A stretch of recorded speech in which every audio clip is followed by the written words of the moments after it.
आज के क्लास में हम लोग समझेंगे कि देश का केंद्रीय बैंक साख मुद्रा पर नियंत्रण करने के लिए किन विधियों का सहारा लेता है। हम लोग उन विधियों या उपकरणों पर बहुत विस्तृत व्याख्या करेंगे जिन विधियों के माध्यम से देश का केंद्रीय बैंक साख मुद्रा पर नियंत्रण करता है। हम लोग ये बात जानते हैं कि साख मुद्रा का निर्माण, क्रेडिट मनी का क्रिएशन कौन करता है? तो व्यावसायिक बैंक करता है। हम लोग ये बात जानते हैं कि जो देश के व्यावसायिक बैंक होते हैं, ये व्यावसायिक बैंक साख मुद्रा का निर्माण करते हैं। हम लोगों को ये बात भी पता है कि व्यापारिक बैंक उपभोक्ता साख का भी निर्माण करते हैं। मतलब आज बैंक कार लेने के लिए, घर लेने के लिए या रोजमर्रा की वस्तुओं को खरीदने के लिए भी साख मुद्रा का निर्माण करते हैं, उधार देते हैं। और हम लोगों को ये बात पता है कि व्यापारिक बैंकों के कारण ही किसी आदमी को अगर 20 साल के बाद अगर कार खरीदना था तो आज ही वह कार खरीदने की स्थिति में होता है। तो व्यापारिक बैंक साख मुद्रा का निर्माण करते हैं और व्यापारिक बैंक लाभ के लिए काम करता है। ये बात हम लोगों को पता है कि व्यापारिक बैंक लाभ कमाने वाली संस्था है, इसलिए कई बार कॉमर्शियल बैंक अर्थव्यवस्था के जरूरत से अधिक साख मुद्रा का निर्माण कर देते हैं। तो कई बार अर्थव्यवस्था की आवश्यकता से कम साख मुद्रा का निर्माण करते हैं। ये दोनों ही स्थिति ठीक नहीं है। अर्थव्यवस्था में कीमतों का बहुत अधिक बढ़ जाना या कीमतों का बहुत अधिक घट जाना, इसके लिए व्यापारिक बैंकों के उधार देने की जो क्षमता है ये जिम्मेदार होता है। व्यापारिक बैंकों के उधार देने के कारण, व्यापारिक बैंकों के साख मुद्रा के निर्माण के कारण कई बार कीमतों में बहुत अधिक वृद्धि हो जाता है, तो कई बार कीमत स्तर बहुत घट जाता है। यही कारण है कि जो देश का सेंट्रल बैंक होता है, ये साख मुद्रा पर नियंत्रण करने के लिए एक नीति बनाता है, जिस नीति को हम लोग मौद्रिक नीति कहते हैं। अब देखिए, यहाँ से जो प्रश्न बन रहे थे कि साख मुद्रा का निर्माण कौन करता है, तो साख मुद्रा का निर्माण कॉमर्शियल बैंक करता है। साख मुद्रा पर नियंत्रण कौन करता है, तो साख मुद्रा की मात्रा पर नियंत्रण और साख मुद्रा के दिशा पर नियंत्रण करने का काम उस देश का केंद्रीय बैंक करता है। केंद्रीय बैंक साख मुद्रा पर नियंत्रण किन विधियों के माध्यम से करता है, तो हम लोग चर्चा किए साख मुद्रा पर नियंत्रण करने के लिए केंद्रीय बैंक जो नीति बनाती है, उस नीति का नाम है मौद्रिक नीति या मॉनेटरी पॉलिसी। यहाँ हम लोगों को ये समझना होगा कि कई बार केंद्रीय बैंक को ये महसूस होता है कि अर्थव्यवस्था में अधिक साख मुद्रा का निर्माण होना चाहिए। कई बार केंद्रीय बैंक ये महसूस करता है कि साख मुद्रा का कम निर्माण अर्थव्यवस्था में होना चाहिए। तो इस जरूरत को ध्यान में रखकर केंद्रीय बैंक दो प्रकार की मौद्रिक नीति बनाता है, एक सस्ती मौद्रिक नीति और एक महंगी मौद्रिक नीति।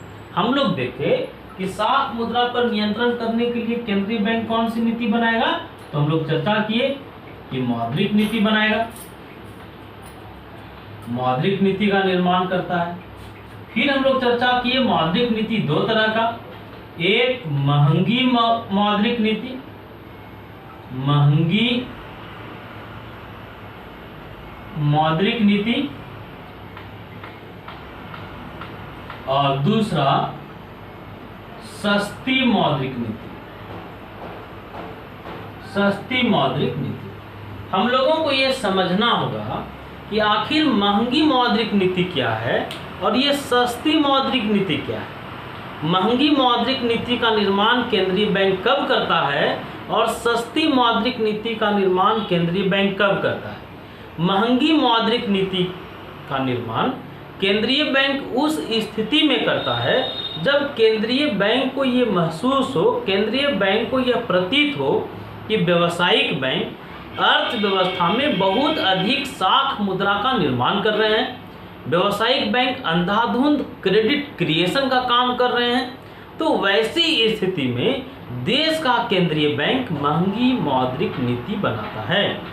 साख मुद्रा की मात्रा को कम करने के लिए केंद्रीय बैंक महंगी मौद्रिक नीति का निर्माण करता है। तो हम लोग चर्चा किए महंगी मौद्रिक नीति का निर्माण केंद्रीय बैंक कब करेगा, तो साख मुद्रा की मात्रा को कम करने के लिए। वहीं साख मुद्रा के विस्तार करने के लिए केंद्रीय बैंक सस्ती मौद्रिक नीति बनाता है।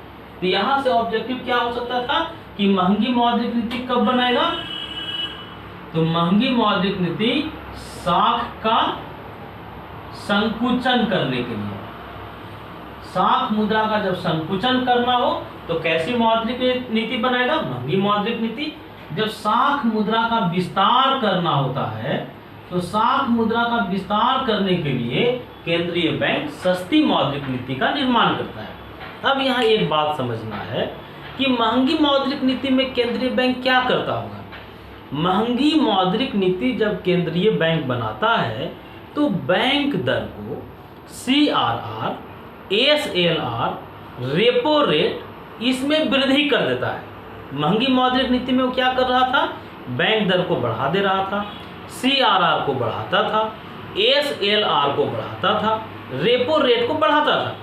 ठीक इसके विपरीत जब वह सस्ती मौद्रिक नीति बनाएगा तो सस्ती मौद्रिक नीति के स्थिति में बैंक दर को घटा देगा, CRR को घटा देगा, SLR को घटा देगा, रेपो रेट को घटा देगा। तो हम लोग ये चर्चा कर लिए कि साख मुद्रा पर नियंत्रण करने के लिए केंद्रीय बैंक कौन सी नीति बनाएगा, तो मौद्रिक नीति।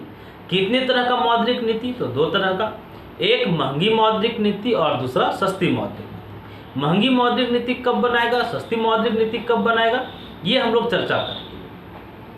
साख मुद्रा पर नियंत्रण करने के लिए जो मौद्रिक उपकरण हैं, जो मौद्रिक इंस्ट्रूमेंट हैं, उनको हम लोग मोटे तौर पर दो वर्गों में बांटते हैं। यहाँ से एकदम ध्यान से समझिएगा, ऑब्जेक्टिव यहाँ से बनता है कि साख मुद्रा पर नियंत्रण करने के लिए केंद्रीय बैंक जो मौद्रिक उपकरण या मौद्रिक नीतियों का, मौद्रिक उपायों का सहारा लेता है, उन मौद्रिक उपायों को भी दो वर्गों में बांटा जाता है। वो दो वर्ग कौन कौन है वो ध्यान से समझना है।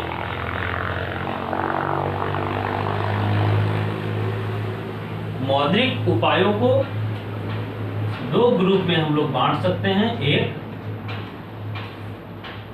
मात्रात्मक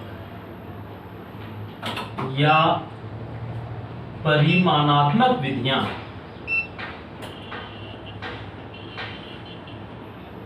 परिमाणात्मक विधि, और दूसरा है गुणात्मक या चयनात्मक विधि। कई बार इससे ऑब्जेक्टिव रहे हैं, ध्यान से पहले हम लोगों को समझना है, ये समझ लेना है कि साख नियंत्रण की मात्रात्मक विधियां क्या है और साख नियंत्रण की गुणात्मक या चयनात्मक विधियां क्या है। हम लोग अभी तक जो चर्चा किए कि केंद्रीय बैंक साख मुद्रा पर नियंत्रण करने के लिए जो मौद्रिक उपायों का सहारा लेता है, उन मौद्रिक उपायों को दो वर्गों में बांटे, एक मात्रात्मक विधि और दूसरा गुणात्मक विधि। मात्रात्मक विधियों को कई नामों से जानते हैं, जैसे मात्रात्मक विधि, संख्यात्मक विधि या परिमाणात्मक विधि। मात्रात्मक विधियों के माध्यम से केंद्रीय बैंक अर्थव्यवस्था में जो साख मुद्रा की मात्रा होता है उस पर नियंत्रण करता है, और साख मुद्रा पर नियंत्रण करने के लिए जो मात्रात्मक विधियां हैं उनका प्रयोग अर्थव्यवस्था के सभी क्षेत्रों पर एक समान दर से होता है।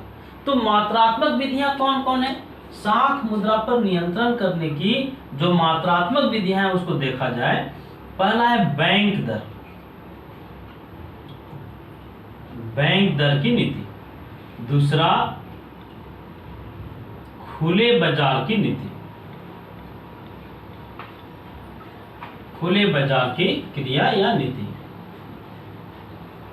तीसरा CRR, चौथा SLR, पांचवा रेपो रेट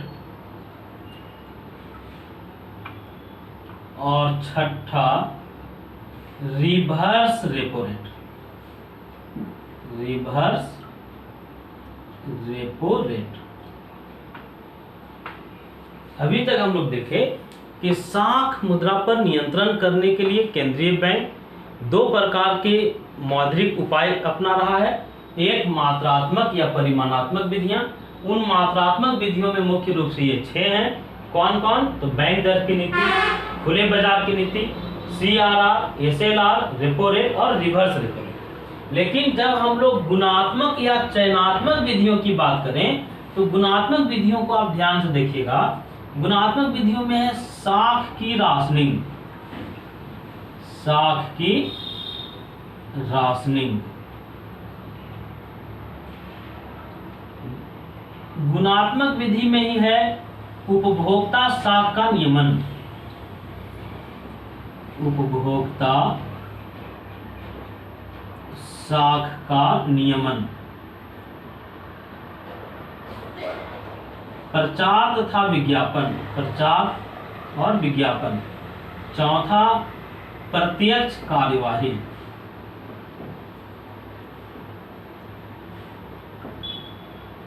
यहां से ध्यान से देखा जाए, कई बार प्रश्न रहेगा कि निम्न में से साख नियंत्रण की मात्रात्मक विधि कौन सी है। तो इस प्रश्न को सही करने के लिए हम लोगों को एकदम क्लियर कट रूप से जान लेना होगा कि कौन सी विधि मात्रात्मक विधि है और कौन सी विधि चयनात्मक विधि है। तो आखिर चयनात्मक विधि है क्या, इसको थोड़ा सा जान लिया जाए। ये चयनात्मक विधियां या गुणात्मक विधियां क्या है और यह मात्रात्मक विधियों से अलग कैसे है। जैसे केंद्रीय बैंक अर्थव्यवस्था के अलग अलग क्षेत्रों के लिए अलग अलग चीज़ें अनुभव कर सकता है। जैसे उदाहरण के लिए किसी क्षेत्र को अधिक साख की जरूरत हो सकती है और किसी क्षेत्र में वो कम साख मुद्रा की जरूरत महसूस कर सकता है। तो ऐसी स्थिति में वह साख मुद्रा पर नियंत्रण करने के लिए चयनात्मक विधियों का प्रयोग करता है। चयनात्मक विधियों को आप ऐसे भी समझ सकते हैं, जैसे एक शिक्षक एक क्लासरूम में किसी मेहनती छात्र के लिए अलग तरह की रणनीति अपना सकता है और कमजोर छात्र के लिए अलग तरह की रणनीति अपना सकता है। अगर शिक्षक कमजोर और तेज दोनों छात्रों के लिए एक ही तरह का नियम अपनाएगा तो दोनों छात्रों के लिए ये लाभप्रद नहीं होगा। वहाँ शिक्षक को दोनों के लिए अलग अलग तरह की रणनीति बनाना होगा।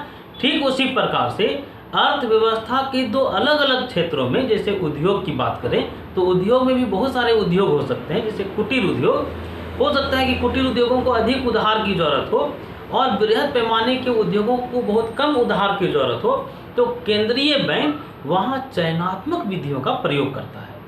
हम लोग अभी तक चर्चा किए कि साख मुद्रा पर नियंत्रण करने के लिए केंद्रीय बैंक मौद्रिक नीति अपनाता है।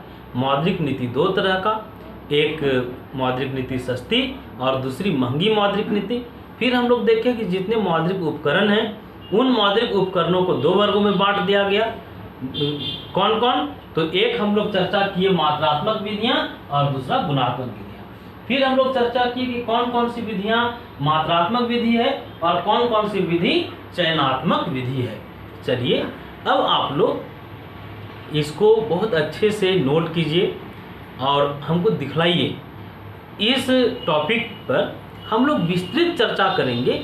फिर हम लोग दूसरे वीडियो क्लास में हम लोग उन विधियों के बारे में एकदम डिटेल से जानने का प्रयास करेंगे। इस बीच में आप अपने पढ़ाई के रफ्तार को आगे बढ़ाइए। धन्यवाद।